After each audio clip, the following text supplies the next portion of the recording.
Pakikita ko to sa inyo. Ayan o. Babasa ba nyo? Mga statement yan. Statement po yan ni Risa Hontiveros. Ayan. Okay?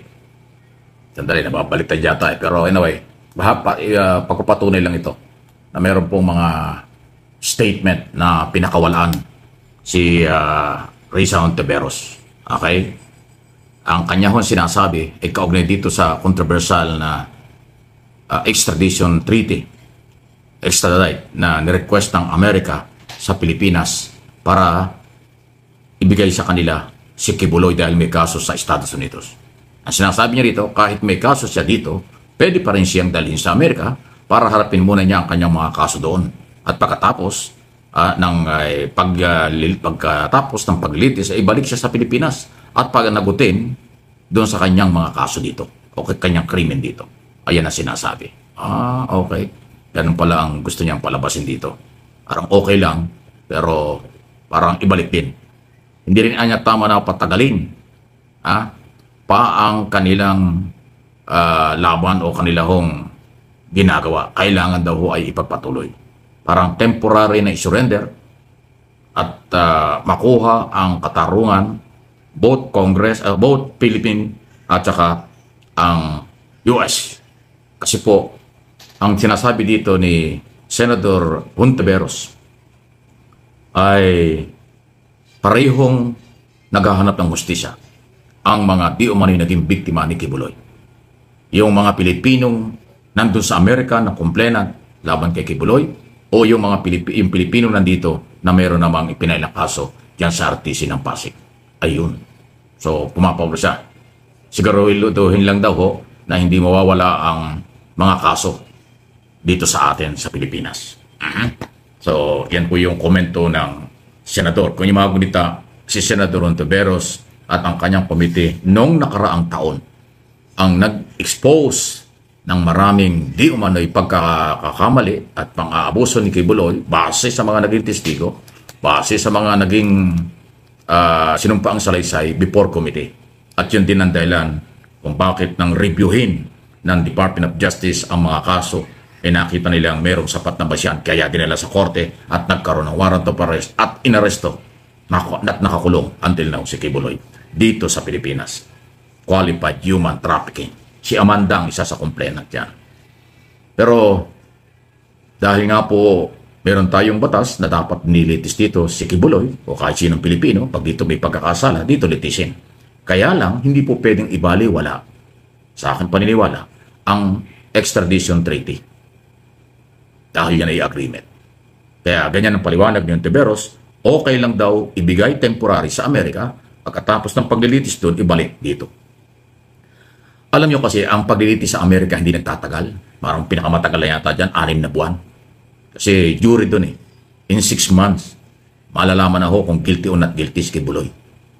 Ayun. So after 6 months, after trial doon, kung halimbawa ay mapatunayang guilty siya ron, ewan ko lang kung papayag ang Amerika na kung halimbawa guilty ron sa mga kaso, ilipat dito para ituloy yung kaso dyan sa Pasig. Or kung acquittal doon, definitely pwede siyang umuwi. Ayun ang hindi natin alam. Papayag ba ang Amerika na kung sakali mapatunayan na talagang lumabag sa batas at guilty si Kibuloy dyan po sa Estados Unidos, pwede pa bang siyang ibalik ng Pilipinas? Kasi kung halimbawa lang ito, okay magagalit. Halimbawa, hatulan siya ng 10 taong pagkakabilanggo sa isang kaso. Sabihin natin 10 years. Papayag ba ng Amerika na hindi pa tapos yung 10 years? Pwede na umuwi rito si Kibuloy? Yan ang isang malaking, yan ang 1 million dollar question. Pero kung halimbawa, dismissal, acquittal si Kibuloy sa Amerika, definitely uuwi yan. Pauwiin. So pag uwi dito, tuloy yung trial. Ayan, so para daw parehas talaga lang. So, ngayon po, pagkakataon na ni Senator Risa Hontiveros na makabawi-bawi naman sa pangbubwisit, paninira, pambababoy sa kanyang pagkatao nitong mga kampon ni Kibulok at mismong si Kibuloy, di ba? Talagang sinisiraan itong si Senator Risa Hontiveros. So ngayon, hindi siya ipagtatanggol nitong ating senador na ito. Buti na lamang talaga at mayroon pong mga ganyang extradition treaty dahil nga po dito sa extradition treaty natin sa Amerika, pwede po talaga na isuko, i-extradite, ipahiram o ibigay doon sa Estados Unidos etong si Kibuloy, 'di ba? Kasi masyado pong grabe, talagang talagang ginamit ng kampo ni Kibuloy ang mga vlogger, ang mga kung sino-sinong tao para masira lamang itong investigasyon laban kay Kibuloy. At na ginagawa nitong si Risa Hontiveros doon sa Senado, 'di ba? Ngayon, ito pong nakaraan na issue yung si Michael Maurilio, 'di ba? Kita nyo naman, talagang masyadong tinarantado nila si Senator Risa Hontiveros at itong Michael Maurilio tingin ko pakawala ng pakawala ito ng kampo ni Kibuloy para sirain ang ating mahal na senadora. Ngayon, akala nitong Michael Maurilio kapag siya nag-recant, kapag siya kumbaga bumaliktad ang kanyang mga statement, akala niya tapos na ang istorya ni Kibuloy at ni Risa Hontiveros. Akala niya siguro ay mapaparusahan si Risa Hontiveros. At ito ay hihina ang kaso ni Kibuloy o makukulong si Risa Hontiveros, 'di ba? Pero hindi po, mas lalo pang napasama ang kampo ni Kibuloy dahil sa ginawa na ito ni Michael Maurilio. So ito po yung video ni Senator Risa Hontiveros. Binayaran po ako ni Sen. Risa Hontiveros para mag-testify laban kay PRRD, VP Sara at kay Pastor Apollo C. Kibuloy. Ngayong umaga, naghahain naman po ako ng kaso dito sa Department of Justice. Kaso po, isa laban kay Michael Maurilio at yung isa namang kaso laban sa 6 na vloggers. Sinusubukan nilang ibaon ang mga totoong kwento ng mga taong ito at ng mga taong tumutulong sa kanila. Pero ibahin niyo ako. Hindi nila pwedeng gawin ito sa mga taong ito. Maaring magdagdag pa kami ng mga isasama sa kaso. Byron Cristobal, alias Banatbay, Crizette Chu, si Jay Sonza, Alex Distor, alias Tio Moreno, si Jeffrey K. Eric Celis, at si Attorney Ferdinand Topacio. So, ayon sa aking legal team, ang nararapat na kaso ay cyber libel dahil sa kawalang kapakialaman nila kung totoo o hindi ang kanilang kinakalat at mga dagdag na kasinungalingan pa. Ito ay sistematiko at sadyang pag-atake pati sa mga witnesses, mga taong naglakas loob sa kabila ng kanilang takot na sabihin ang kanilang katotohanan. Dahil po dyan sa pagbaliktad nitong si Michael Maurilio, kinasuhan po etong si Michael Maurilio at ang 6 na vlogger na talaga namang walang ibang ginawa kung hindi sirain si Risa Hontiveros. Kasi nga po, syempre pinabayaran sila dahil sa kanilang ginagawa na yan. Malaki kita nila dyan Kaya kailangan nilang gawin ang lahat para masira ang mga kalaban ni Kibuloy. So yan pong ganyang strategy, ganyang tactics, kitang-kita na natin yan, di ba? Panahon pa lang ni Digong, ganyan na ang taktika. At ngayon, ginagamit pa rin nila, pero hindi na po ito pupwede, hindi na yan uubra. Kasi nga, di ba, laos na yan yung ganyang style na kukuha ka ng mga bayarang vlogger para sirain ang iyong kalaban. Panahon ni Digong nagamit yan. Talagang gamit na gamit yan at nagtagumpay naman si Digong. Andyan si Kuya Nino Barsaga na buhay na saksi na eto nga si Digong kumukuha ng mga vlogger para ipanglaban sa mga nagkikriticize sa kanya at kumakalaban sa kanya. Diba? Ngayon, ala na, hindi na po ubra yan. Kaso na ang inyong makukuha kapag ikay naging Kibuloy vlogger, kaso makukuha mo. Kapag ikay naging Duterte vlogger, kaso makukuha mo. Bakit? Kasi alam na ng publiko, alam na ng mga binabanatan ninyo na kayo'y mga bayaran at kayo Kayo ay talagang nagpapakalat ng misinformation at nagpe-fake news para lang makapanira ng tao. So ngayon, 'di ba? Isuko na lang sa sa Amerika itong si Kibuloy. At kapag ito ay kunwari ito ay masentensyahan, ma-convict.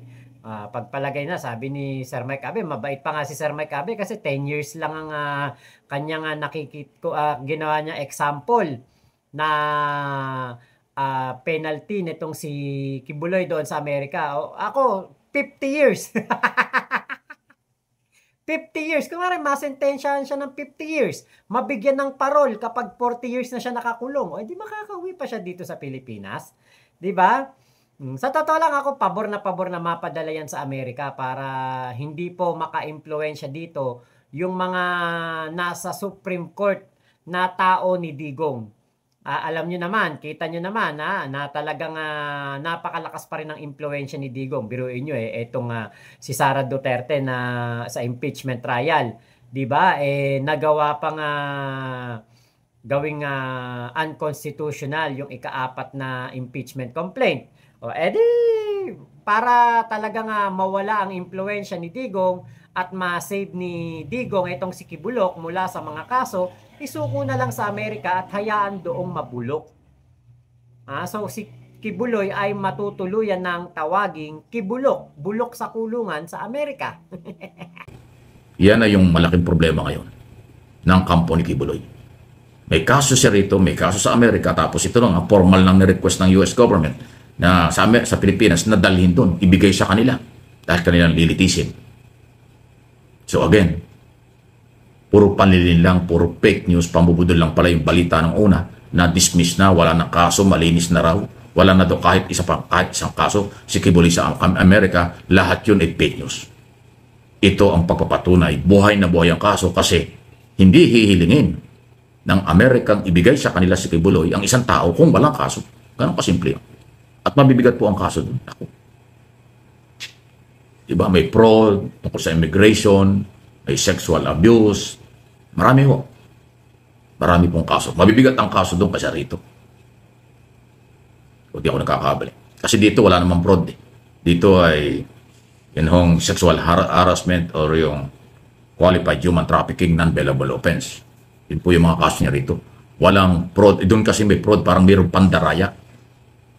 Paglabag doon sa immigration policy ng Amerika. Yung pagpapadala ng mga Pilipino doon na kanyang member, tapos nagpapakasal, tapos kung ano mga ginagawa doon, hindi ko alam. Hindi ko alam kung ano operation nila. Basta mayroong fraud issue. Puro mga criminal cases yan. Mabigat sa Amerika po ang ganyang kaso, hindi biro. Sa Amerika, pag napatunayan na ikaw ay nandaya, kukumpiskahin ang lahat ng ari-arian mo. Actually, habang iniimbestigahan ka, nakahold na ang asset. Di ba nakahold na ang kanyang napakaraming asset? Sa Amerika, at saka yung mga bank account niya, di ba nakahold pa yan? Di pa naman nababawi yata, kung di ako nagkakamali, di pa naman na-release yun. Ganyan ang Amerika. Kahit sino ka, pag ina-involve ka sa kailang pagdududang na ikaw ay nagpayaman o ginamit mo ang kailang, nilabag mo ang kailang mga batas kung paano ka nagkamala kung ano-ano mga property, automatic. Hinohold, kinukumpiska ang mga property, bank account, mga bahay, kotse, at anumang ari-ari ang ma-recover nila at madidiscover nila. Hindi ko alam kung yung mga ari-arian dito sa Pilipinas mayroong jurisdiction, ang Amerika nagpakialaman. Pero yung lahat ng ari-arian niya sa buong Estados Unidos, lahat yun, hindi magagalaw. Lahat yun confiscated ng American government. Ganon silang kalupit.